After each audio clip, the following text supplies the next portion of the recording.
Hi, ഇന്ന് നമുക്ക് പപ്സിൻ്റെ sheet വെച്ചിട്ട് കുട്ടികൾക്കും മുതിർന്നവർക്കും ഒരുപോലെ ഇഷ്ടപ്പെടുന്ന ഒരു സ്നാക്കിൻ്റെ റെസിപ്പി കണ്ടു നോക്കട്ടോ.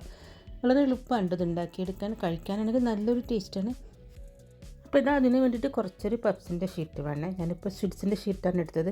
ഇതിപ്പോൾ 4 ഇങ്ങനെ കട്ട് ചെയ്തെടുക്കണേ.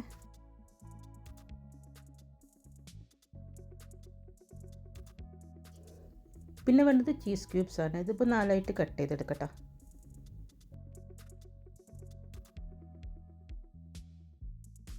ഇനി ഓരോ പീസും ചീസ് എടുക്കുക, ഇതേപോലെ ഇങ്ങനെ വെച്ച് കൊടുക്കട്ടെ. എന്നിട്ടൊരു ബോൾസ് ആക്കിയിട്ട് ഇങ്ങനെ ഉരുട്ടിയെടുക്കണേ.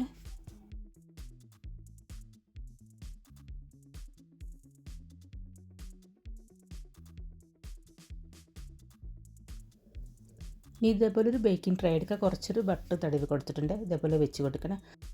അപ്പോൾ ഇതെല്ലാം അതേപോലെ ചെയ്തിട്ടുണ്ട്. ഇനിയിപ്പോൾ ഇതിൻ്റെ മേലെ കുറച്ചൊരു മുട്ട ഇങ്ങനെ ബ്രഷ് ചെയ്ത് കൊടുക്കണേ.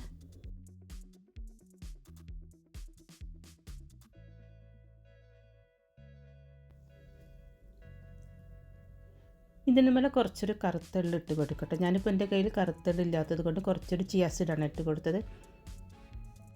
ഇതൊന്ന് ബേക്ക് ചെയ്തെടുക്കണം. ഞാനിപ്പോൾ എയർ ഫ്രൈയിൽ ഒരു 15 മിനിറ്റ് 160 ഡിഗ്രിയിൽ ഒരു 15 മിനിറ്റാണ് വെച്ച് കൊടുക്കുന്നത്. അപ്പോൾ ഇതങ്ങനെ ബേക്ക് ചെയ്തെടുത്തിട്ടുണ്ട്. ഇനി ഇതിൻ്റെ മേലെ കുറച്ചൊരു കണ്ടൻസ് മിൽക്ക് ഒഴിച്ച് കൊടുത്തിട്ടുണ്ട്. ആ കണ്ടൻസ് മിൽക്കും കൂടി ചേർത്ത് കഴിക്കുമ്പോൾ കേട്ടോ നല്ലൊരു ടേസ്റ്റ് വരിക.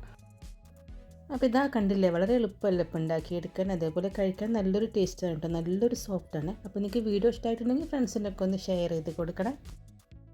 പിന്നെ ചാനൽ ആദ്യമായിട്ട് കാണുന്നവരൊക്കെ ആണെങ്കിൽ മറക്കാതെ ഒന്ന് സബ്സ്ക്രൈബ് ചെയ്തേക്കണേ. ബൈ.